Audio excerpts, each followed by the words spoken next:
بسم اللہ الرحمن الرحیم۔ دعائیں جو آپ نے پڑھ لی ہیں وہ ڈیلی کی روٹین میں آپ نے، جیسے سونے کی دعا ہے، جاگنے کی دعا ہے، تو ہر روز سوتے ہیں، ہم ہر روز جاگتے بھی ہیں، بیت الخلاء میں جانے کی، باہر نکلنے کی۔ اچھا، ان میں فائدہ کیا ہوگا؟ جیسے ہم ان کے ترجمے پہ غور کریں نا، تو سونے کی دعا اللہم بسمک اموت واحیا، تو یہ جو نیند ہوتی ہے نا، یہ بھی ایک موت کی قسم ہے۔ جیسے ایک بندہ سویا ہوا ہو تو اسے دنیا کی کوئی خبر نہیں ہوتی، پاس کیا ہو رہا ہے، گلی میں کیا ہو رہا ہے، اسے کچھ پتہ نہیں ہوتا، تو یہ موت کی ایک قسم ہے۔ تو جب بندہ اللہ تعالیٰ کا نام لے کر سوتا ہے اور پھر اللہ تعالیٰ کا نام جب اٹھتا ہے تو اللہ تعالیٰ کا شکر ادا کرتا ہے، سونے سے پہلے 33 ٹائم سبحان اللہ، 33 ٹائم الحمدللہ اور 34 ٹائم اللہ اکبر پڑھ لیا جائے تو مزید اس کی بھی برکتیں نصیب ہوں گی۔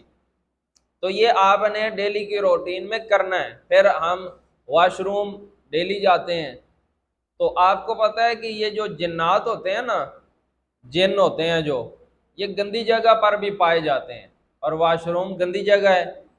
تو جب ہم دعا پڑھ کے اندر داخل ہوتے ہیں تو اس دعا کی برکت سے ہم ان سے محفوظ رہتے ہیں، انہیں ہم نظر نہیں آتے۔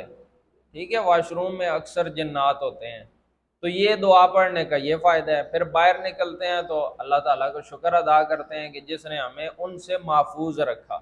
اسی طرح میں نے صبح شام پڑھنے کی دعا کے متعلق آپ کو بتایا تھا، جو بندہ 3 دفعہ صبح 3 دفعہ شام کو پڑھے گا تو اس کا فائدہ کیا ہوگا کہ وہ ہر مصیبت سے، ہر آفت سے محفوظ رہے گا اس دعا کی برکت سے۔ تو یہ دعائیں اس لیے بھی پڑھنی، اور پھر احادیث سے ثابت ہیں، جب ہم کسی حدیث پر عمل کرتے ہیں، نبی پاک صلی اللہ علیہ وسلم کی کسی سنت کو زندہ کرتے ہیں، تو ہمیں 100 شہیدوں کا ثواب ملتا ہے۔ کتنے شہیدوں کا؟